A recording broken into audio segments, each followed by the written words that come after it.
Friends, smart education academy की आज की क्लास में आप सभी का स्वागत है। देखिए, अपनी पिछली क्लास में हम लोगों ने जनसांख्यिकी संक्रमण सिद्धांत की जो प्रासंगिकता यानी रिलीवेंस होती है उसको डिस्कस किया था और जो विश्व के अलग अलग देश हैं उनके डेटा को हम लोगों ने एनालाइज किया। अब आज की क्लास में हम लोग जनसंख्या पिरामिड यानी पॉपुलेशन पिरामिड के टॉपिक को डिस्कस करेंगे।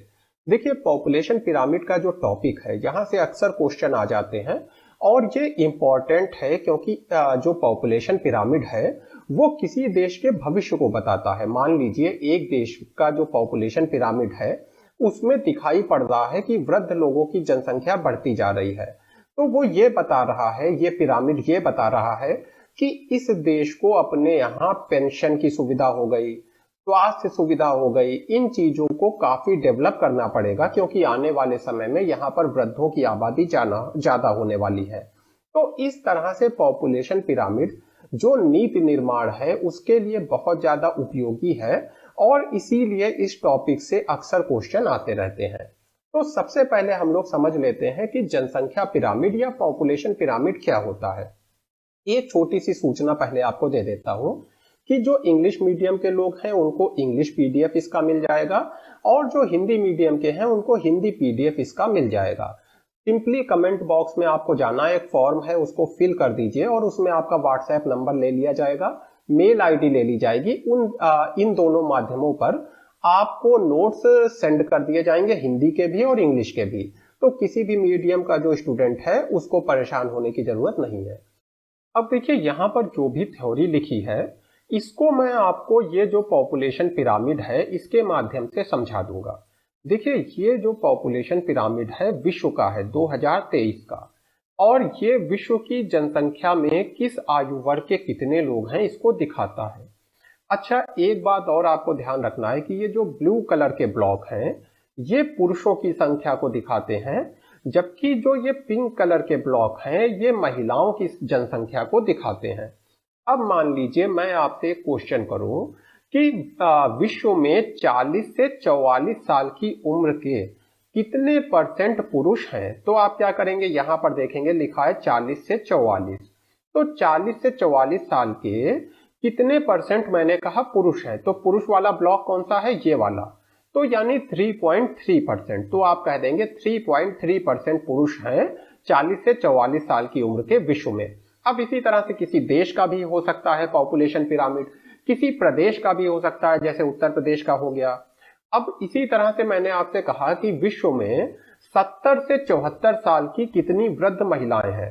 आप यहां पर जाएंगे देखेंगे लिखा है 70 से 74, इसको यहां से मिला देंगे और ये जो महिलाओं वाला ब्लॉक है इसको देखेंगे तो आप कहेंगे 1.5% महिलाएं हैं, यानी कि विश्व की जो टोटल जनसंख्या है वो हमारी हो गई 100%। तो इस 100% जनसंख्या में से 1.5% जनसंख्या 70 से 74 साल की महिलाओं की है। इसी तरह से अगर यहां पर कहें तो विश्व की 100% जनसंख्या में से 3.3% जो पॉपुलेशन है वो 40 से 44 साल के पुरुषों की है। अब अगर इसको थोड़ा सा मैं आपको गणितीय भाषा में समझाऊं तो इसको एक्स एक्सिस कहते हैं, एक्स अक्ष कहते हैं जैसा यहां पर थ्योरी में बताया गया है, और इसको वाई अक्ष कहते हैं। एक्स जो अक्ष है, एक्स एक्सिस जो है ये एज ग्रुप को दर्शाता है, अलग अलग एज ग्रुप को, जैसे 30 से 34 साल का एज ग्रुप, 55 से 59 साल का एज ग्रुप। और ये जो आपका वाई एक्सिस है ये पॉपुलेशन में जो लिंग का अनुपात है यानी कि जो जेंडर रेशियो है उसको दिखाता है, जैसे कि यहां पर 4.2% पुरुष हैं और 4% महिलाएं हैं। तो ये वाई एक्सिस पे हमेशा जेंडर को दिखाया जाएगा। देखिए 0% से शुरू हो रहा है 20 से, और इधर जैसे 4% तक गए तो 4% पुरुष हो गए, इधर 4% तक गए तो 4% महिलाएं हो गई। वाई एक्सिस हमेशा जो लिंग अनुपात है इसको दर्शाएगा। तो इस तरह से एक जो पॉपुलेशन पिरामिड है, जो जनसंख्या पिरामिड है, वो आयु लिंग संरचना को दर्शाता है। इधर आयु हो गई, इधर लिंग हो गई। और देखिए ये किस पे डिपेंड करता है, जन्म दर। जाहिर सी बात है, मान लीजिए किसी देश में जन्म ज्यादा बच्चों का होता है तो वहां पर आपको क्या दिखाई देगा, जो छोटे बच्चों की पॉपुलेशन है वो बहुत ज्यादा दिखाई देगी, यानी यहाँ जो नीचे वाला बेस है यहां पर आपको बहुत ज्यादा पॉपुलेशन दिखाई देगी। कहीं पर मान लीजिए मृत्यु दर ज्यादा है, जो लोग हैं वो जल्दी उनकी मृत्यु हो जाती है। तो जो पॉपुलेशन पिरामिड है वहां पर ये जो पार्ट है ये आपको काफी सकरा दिखाई देगा, क्योंकि अधिकतर लोग जो है 50 साल के होने से पहले ही उनकी मृत्यु हो रही है। तो यहाँ पर यानी बहुत कम जनसंख्या होगी, तो ये पिरामिड पतला हो जाएगा। और प्रवास का भी इस पिरामिड पे असर पड़ेगा, जैसे कि मान लीजिए अमेरिका में बहुत सारे जो प्रवासी लोग हैं वो रहने लगते हैं जाके, और इनकी उम्र कितनी होती है, 40 साल से मान लीजिए 60 साल के बीच में। तो जो 40 साल से 60 साल के बीच का पिरामिड है वो काफी आपको यहां पर चौड़ा दिखाई देगा, ब्रॉड दिखाई देगा। क्यों चौड़ा दिखाई देगा? क्योंकि इस आयु वर्ग के लोग यहां पर प्रवास करके ज्यादा जा रहे हैं, यहां पर ज्यादा माइग्रेंट्स आ रहे हैं, इसलिए यहां पर ज्यादा जनसंख्या हो जाएगी, और जितनी ज्यादा जनसंख्या होगी उतना पिरामिड आपका चौड़ा हो जाएगा। तो देखिए क्यों चौड़ा हो जाएगा, थोड़ा सा मैं आपको बता देता हूं जिससे आप समझ जाए एकदम। मान लीजिए अभी यहां पर 4.2% बच्चे हैं 0 से 4 साल के। अगर अब यही 8% बच्चे होते तो ये यहां तक चौड़ा हो जाता, और इसमें अगर बच्चियां जो हैं, जो लड़कियां हैं वो भी 8% तक होती तो ये यहां पर भी चौड़ा हो जाता। तो चौड़े होने का मतलब यही है कि टोटल पॉपुलेशन में उस एज ग्रुप के लोगों की ज्यादा जनसंख्या का होना। जैसे हम लोगों ने देखा 0 से 4 साल के बच्चे ज्यादा हैं तो यहां पर चौड़ा हो गया। अगर 40 से 44 साल के लोग ज्यादा होंगे तो ये कहां पर चौड़ा होगा, यहां पर जाकर के ऐसे चौड़ा हो जाएगा, यानी इनका परसेंट ज्यादा होगा। तो अब आपको इसका कॉन्सेप्ट एकदम क्रिस्टल क्लियर हो गया होगा कि ये बनाया कैसे जाता है। अब हम लोग देखेंगे कि कितने तरह के पॉपुलेशन पिरामिड होते हैं।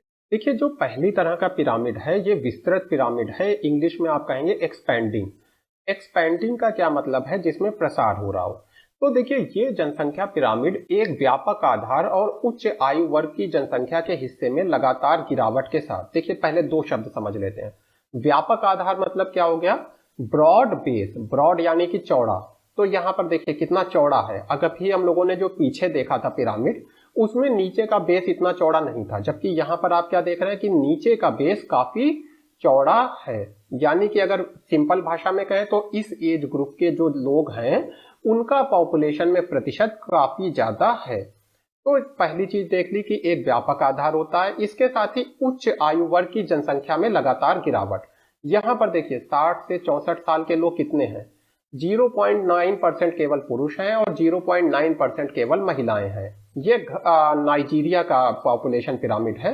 ये एक्चुअल में जो एलडीसीज होते हैं, जो लीस्ट डेवलप कंट्रीज हैं, जिनका भी बिल्कुल भी विकास नहीं हुआ है, वहां पर आपको ऐसा पॉपुलेशन पिरामिड देखने को मिलेगा, जिसमें पहली चीज क्या देखी कि बेस काफी चौड़ा होगा।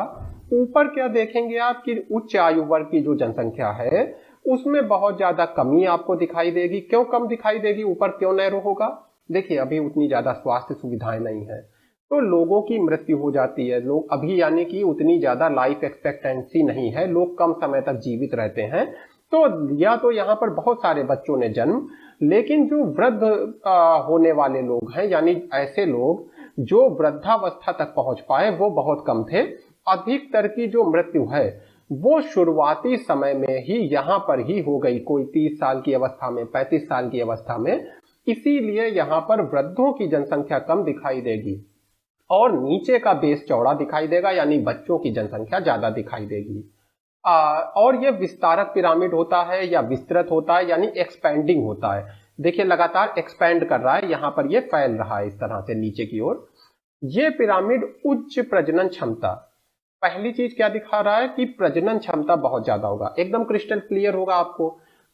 यानी कि अगर इतने ज्यादा बच्चे हैं तो जाहिर सी बात है यहां पर जन्म जो है बहुत ज्यादा बच्चे ले रहे हैं। और उसका कारण क्या है, देखिए कारण आपको वैसे तो मैंने जो जनसांख्यिकी संक्रमण सिद्धांत पढ़ाया है उसमें बताए हैं, फिर भी दो कारण आपको बता देता हूं। पहला कारण है कि लोगों को लगता है कि जितना ज्यादा बड़ा परिवार होगा उतनी ज्यादा इनकम होगी, क्योंकि वो खेती और इस तरह के कामों में लगे हैं, मजदूरी में, खेती में, तो उनको लगता है जितनी बड़ी फैमिली होगी उतना ज्यादा पैसा होगा। दूसरा कारण है कि मान लीजिए एक परिवार में 10 बच्चों ने जन्म लिया और केवल 7 जीवित बचे या 6 ही जीवित बचे, तो परिवार की एक धारणा है कि ज्यादा से ज्यादा बच्चों को जन्म दो, क्योंकि इनमें से कुछ ही जीवित बचेंगे। अब अगर कोई परिवार 2 ही बच्चों को जन्म देगा तो हो सकता है दोनों की मृत्यु हो जाए, तो ये क्या सोचेंगे कम से कम 8 बच्चे हों तो अगर 2-3 की मृत्यु हो गई तो भी हमारे 4-5 बच्चे जीवित रहेंगे। इन सब कारणों से ये जो एलडीसीज हैं, जो सबसे पिछड़े हुए देश हैं, यहाँ के पॉपुलेशन पिरामिड में नीचे का बेस बहुत चौड़ा होता है, यानी जन्म दर बहुत ज्यादा होती है और बच्चे यहाँ पर बहुत होते हैं।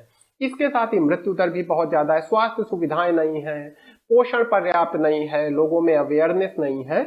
इन सभी चीजों के चलते मृत्यु दर बहुत ज्यादा है। अब मृत्यु दर ज्यादा है तो आप क्या देख रहे हैं, कितनी तेजी से देखिए ऊपर की ओर ये पतला होता जा रहा है, यानी कि अधिकतर लोग अपनी युवावस्था में ही उनकी मृत्यु हो रही है, बुढ़ापे तक कोई कोई पहुंच रहा है, यानी कम जीवन प्रत्याशा है। और इसके साथ ही जनसंख्या वृद्धि बहुत तेज होगी, क्योंकि बहुत सारे बच्चे जन्म ले रहे हैं तो जनसंख्या वृद्धि तेज होगी और वृद्ध व्यक्ति बहुत कम होंगे। टोटल पॉपुलेशन में देखिए, यहाँ पर टोटल पॉपुलेशन में जो वृद्ध व्यक्ति हैं उनकी संख्या बहुत कम होगी। ये सारी चीजें एक एक्सपेंडिंग पिरामिड, एक जो चौड़ा पिरामिड जो विस्तृत पिरामिड है उसमें आपको दिखाई देंगी। इसको आप विस्तारशील पिरामिड भी कह सकते हैं। फिर स्थिर पिरामिड आता है। अब देखिए स्थिर पिरामिड आपको कहां दिखाई देगा, जैसे यहाँ पे कनाडा है, अर्जेंटीना है, इस तरह के देशों में एक पिरामिड को स्थिर कहा जाता है जब समय की एक अवधि में विभिन्न आयु समूहों में जनसंख्या का हिस्सा स्थिर रहे। देखिए पिछले पिरामिड में देखा था कि बच्चों की संख्या बहुत तेजी से बढ़ती जा रही थी, एक्सपैंड हो रही थी। यहाँ पर क्या है, जितने बच्चे हैं मालूम हुआ 10 साल 15 साल में उतने ही बने हुए हैं, ना बढ़ रहे हैं ना कम हो रहे हैं। इसी तरह से जितने मान लीजिए युवा हैं देश में, उतने ही युवा बचे हुए हैं, ना बढ़ रहे हैं ना कम हो रहे हैं। इसी तरह से जितने वृद्ध लोग हैं उतने ही वृद्ध हैं, ना बढ़ रहे हैं ना कम हो रहे हैं। तो जो अलग अलग आयु समूह एज ग्रुप के लोग हैं उनकी जनसंख्या स्थिर है, तो इसको क्या कहेंगे, स्थिर पिरामिड कहेंगे। ये देखिए किसको दिखा रहा है, कम प्रजनन क्षमता। प्रजनन क्षमता कम होने का मतलब कम लोग बच्चों को जन्म दे रहे हैं। अगर देखिए ज्यादा बच्चों को जन्म दे रहे होते तो नीचे लगातार चौड़ा होता जाता, लेकिन कम बच्चों को जन्म दे रहे हैं इसीलिए ये स्टैटिक है, स्थिर है। तो कम प्रजनन क्षमता, कम मृत्यु दर। अगर मृत्यु दर ज्यादा होती तो भी ये बहुत तेजी से ऊपर की ओर पतला होता, जैसे अभी हम लोगों ने पीछे देखा था घाना वगैरह में। लेकिन ऐसा भी नहीं हो रहा है, क्यों, क्योंकि मृत्यु दर भी कम है। ऐसा नहीं है कि अगर 10 बच्चों ने जन्म लिया तो 6 की मृत्यु हो गई, इस तरह की चीजें नहीं है। और उच्च जीवन प्रत्याशा, यानी कि ज्यादा से ज्यादा लोग जो है वृद्धावस्था तक पहुंच रहे हैं, इन सभी चीजों को ये दिखाता है। तो पहली चीज क्या दिखाता है कि जन्म दर कम है, दूसरी चीज मृत्यु दर भी कम है, और जीवन प्रत्याशा यानी लोग लंबे समय तक जीवित रहेंगे, जीवन प्रत्याशा अधिक है। इस तरह का ये पिरामिड होता है। ये धीमी जनसंख्या वृद्धि या स्थिर जनसंख्या को दिखाता है। इसमें यानी कि जनसंख्या वृद्धि या तो बहुत धीमे धीमे हो रही है या लगभग नहीं के बराबर हो रही है, नहीं हो रही है जनसंख्या वृद्धि। स्थिर या लगभग स्थिर जनसंख्या पिरामिड किशोर और वयस्क आयु समूहों के समान हिस्से को प्रदर्शित करता है। लास्ट और इंपॉर्टेंट चीज यहां पर देखिए, बच्चे कितने हैं, 4.1%, 3.9%, जिसको हम लोग कहते हैं किशोर। तो ये किशोर कितने हैं, लगभग 4.1%, 3.9%। अगर हम लोग लड़कों की बात करें, लड़कियों का भी ऐसे ही है, 3.7%, 3.8%। ये टोटल देश की पॉपुलेशन में इतने लड़के लड़कियां हैं जो किशोर हैं। अब अगर हम लोग वयस्कों की बात करें तो देखिए वयस्क भी लगभग उतने ही हैं। आप इसको ऐसे ही समझ सकते हैं, इसीलिए तो ये पूरा पॉपुलेशन पिरामिड आपको स्ट्रेट दिख रहा है यहाँ पर। यानी कि जितना देखिए 3.9% यहाँ पर किशोर हैं, तो उतना ही परसेंट लगभग वयस्क भी हैं। इस तरह का जो पिरामिड है इसको स्थिर पिरामिड कहते हैं। अब मुझे लगता है ये आपके माइंड में एकदम क्लियर हो गया होगा कि इसकी क्या विशेषता है। देखिए मैं इसमें आपको डिटेल में क्यों बता रहा हूं, आप जब लिखते हैं कॉपी, मैं कॉपी चेक करता हूं तो दुनिया भर की बातें लिखते हैं और वो नहीं बता पाते हैं जो बताया जाना चाहिए।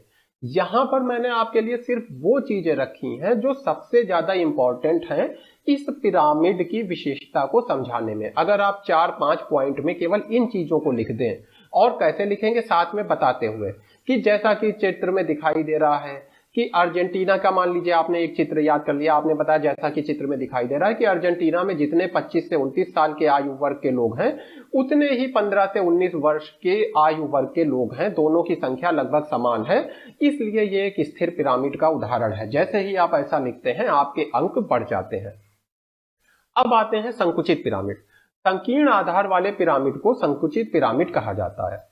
इसकी विशेषता क्या है? देखिए ये पिरामिड आपको दिख रहा है नीचे की ओर पतला है।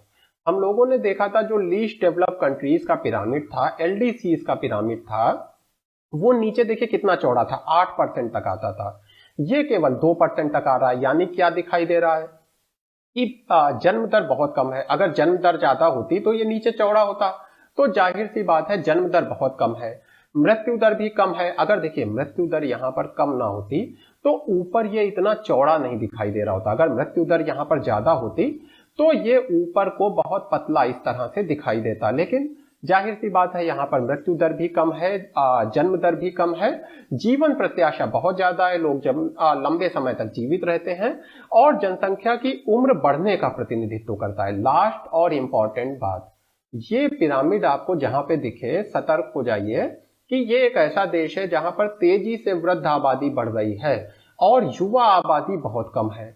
यानी कि अब क्या होगा, इस देश में एक संकट आएगा कि वृद्ध लोगों के लिए कैसे जो पेंशन जैसी चीजें हैं, स्वास्थ्य सुविधाएं हैं, इसका कैसे इंतजाम किया जाए। क्यों? क्योंकि देश में कमाने वाले जो लोग हैं, अर्निंग करने वाले लोग हैं, जो जीडीपी में योगदान देते हैं, वो कम हो गए। और ऐसे लोग जो जीडीपी के ऊपर एक भार डालेंगे पेंशन के द्वारा, स्वास्थ्य सुविधाओं के द्वारा, उन लोगों की संख्या बढ़ गई है। तो यहां पर आपको क्या क्या मैंने बताया? पहली चीज, प्रजनन क्षमता कम, कम जन्म दर आप कह सकते हैं, कम मृत्यु दर, क्योंकि यहां पर भी आपको काफी चौड़ा दिखाई दे रहा है, तो मृत्यु दर भी कम। इसके साथ ही जीवन प्रत्याशा ज्यादा, देखिए कितने लंबे समय तक लोग जीवित रह रहे हैं, जीवन प्रत्याशा ज्यादा, और जनसंख्या की उम्र बढ़ने का, यानी कि बड़ी जनसंख्या ऐसी होगी जो वृद्ध लोगों की है। तो बड़ी जनसंख्या, बड़ी उम्र की जनसंख्या का प्रतिनिधित्व करता है। ये आमतौर पे बहुत उन्नत देशों से जुड़ा है। जाहिर सी बात है इटली है, जर्मनी है, इस तरह के देशों में इस तरह के पिरामिड आपको दिखाई देंगे। इनके पास उच्च स्तर की साक्षरता होती है ऐसे देशों में, इसीलिए लोग कम बच्चों को जन्म देते हैं। पूर्व में जन्म नियंत्रण उपायों की पहुंच होती है, यानी कि यहाँ पर जैसे एबॉर्शन हो गया और भी जो जन्म नियंत्रण के उपाय हैं उन तक लोगों की पहुंच होती है, और स्वास्थ्य और चिकित्सा सुविधाएं बहुत ही अच्छी होती हैं, इसीलिए लोग लंबे समय तक जीवित रहते हैं, लाइफ एक्सपेक्टेंसी ज्यादा होती है। तो ये सारे लक्षण आपको इस तरह के संकुचित पिरामिड में, जो श्रिंकिंग पिरामिड है, उसमें दिखाई देंगे। अब देखिए कुछ विश्व के देश हैं अलग अलग जिनके पिरामिड मैं आपको दिखाऊंगा। जैसे जापान की 1950 में देखिए जनसंख्या कैसी थी, नीचे का बेस चौड़ा था, ऊपर की ओर पतला हो रहा था। क्या दिखा रहा है कि नीचे जो है अधिक बच्चे जन्म ले रहे थे, लेकिन बहुत कम लोग जो हैं वो जीवित बच रहे थे, यानी जीवन प्रत्याशा कम थी, इसीलिए ऊपर की ओर पतला है। फिर क्या हुआ, जापान ने बहुत तेजी से अपने को डेवलप किया, जन्म दर कम हो गई, तो नीचे देखिए क्या दिखाई दे रहा है 2005 में, कि नीचे की ओर ये वहीं पे स्टेबल है, यानी कि या कह लीजिए कि नीचे की ओर काफी पतला हो गया है पिरामिड। और यहां पर क्या दिखाई दे रहा है आपको, चौड़ा काफी। ये चौड़ा क्यों हो गया है? क्योंकि जो जीवन प्रत्याशा है वो बढ़ गई है, तो यहाँ पे जो लोग जन्म लेते हैं उनमें से अधिकतर जीवित बचते हैं, तो यहाँ पर आपको चौड़ा दिखाई दे रहा है। इसके साथ ही ऊपर भी देखिए काफी चौड़ा हो गया ये पिरामिड। काफी चौड़ा क्यों हो गया? क्योंकि जाहिर सी बात है जीवन प्रत्याशा जब बढ़ जाएगी तो अधिक वृद्ध आबादी आपको देश में दिखाई देगी। अब देखिए इसके बाद क्या है, ये काइट की तरह हो जाएगा, जैसी एक पतंग होती है। 2055 का ये फोरकास्ट है। 2055 तक क्या दिखाई देगा, देखिए जो बच्चे हैं उनकी तो जनसंख्या कम ही होगी, इसके साथ ही युवा आबादी भी कम हो जाएगी, और सबसे बड़ी समस्या आएगी कि देखिए वृद्ध आबादी कितनी बढ़ गई है। यानी कि यहाँ पर आप देख रहे हैं कि वृद्ध आबादी बहुत ज्यादा होगी। देखिए 100+ तक की आबादी भी दिखाई दे सकती है, यानी ऐसे लोग भी होंगे जिनकी उम्र 100 साल से ज्यादा है। और जो कमाने वाली एज ग्रुप है, जो लगभग 20 साल से आप कह लीजिए 18 साल से होता है लगभग 60 साल तक का, ये एज ग्रुप भी उतना ज्यादा नहीं होगा जितनी वृद्ध आबादी होगी। यानी छोटे से एज ग्रुप के ऊपर बहुत बड़ी जनसंख्या का भार होगा। इसके साथ ही अगर देखिए हम लोग कतर का देखें पिरामिड, तो इसमें आपको कुछ अजीब सी चीज दिख रही होगी कि मेल आबादी कुछ बहुत ज्यादा ही दिखाई दे रही है। ये मेल आबादी इतनी ज्यादा क्यों दिखाई दे रही है? क्योंकि यहाँ पर लोग प्रवास करके जाते हैं काम धंधे की तलाश में, तो यहाँ पर जो पुरुष हैं वो ज्यादा प्रवास करके जाते हैं, इसलिए पुरुषों की आबादी ज्यादा है, और महिलाओं की आबादी उनके अनुपात में कम है, क्योंकि वो महिलाएं अपने घर में ही रह जाती हैं। अगर आप बिहार वगैरह से हैं तो आपने इस चीज को देखा होगा।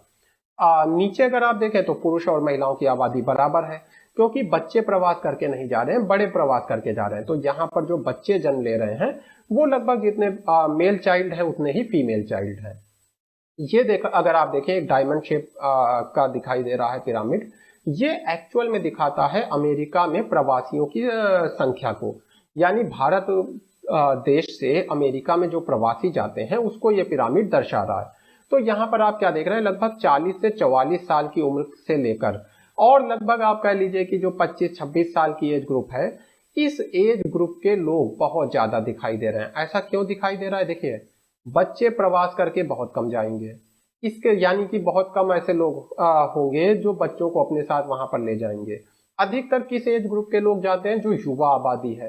तो युवा आबादी का यहाँ पर जो पिरामिड है पुरुष और महिलाओं दोनों का बहुत ज्यादा दिखाई दे रहा है। उसके बाद वृद्ध जनसंख्या जो है वो उसका पिरामिड फिर से ऊपर की ओर पतला होता जा रहा है। तो कुल मिलाकर के ये दिखा रहा है कि यहाँ पर एक पर्टिकुलर एज ग्रुप के जो युवा आबादी है उसके बहुत ज्यादा लोग प्रवास करके जा रहे हैं। अगर आप इन दोनों पिरामिड को ध्यान से देखें तो आपको ये भी समझ में आएगा कि किसी देश में महिलाओं को कितनी स्वतंत्रता है, महिलाओं की कैसी स्थिति है। इस आधार पर यह तय होता है कि उस देश में महिलाओं की जनसंख्या कैसी होगी। इसके साथ ही अर्थव्यवस्था में महिलाओं के लिए कितने रोजगार हैं। तो अब अमेरिका में जाहिर सी बात है महिलाओं के लिए भी अच्छे खासे रोजगार हैं, महिलाओं की स्थिति अच्छी है। तो अधिकतर यहाँ पर आप देख रहे हैं कि जितने पुरुष हैं लगभग उतनी ही महिला प्रवासी भी अमेरिका में है, जो चीज आपको कतर में नहीं दिखाई देती है। तो इस तरह से मैंने आपको पॉपुलेशन पिरामिड के जो भी इंपॉर्टेंट अलग अलग एस्पेक्ट हो सकते थे वो सभी बता दिए हैं। और अब मुझे लगता है कि अगर यहाँ से कोई क्वेश्चन आएगा तो उसका आप आसानी से आंसर दे पाएंगे।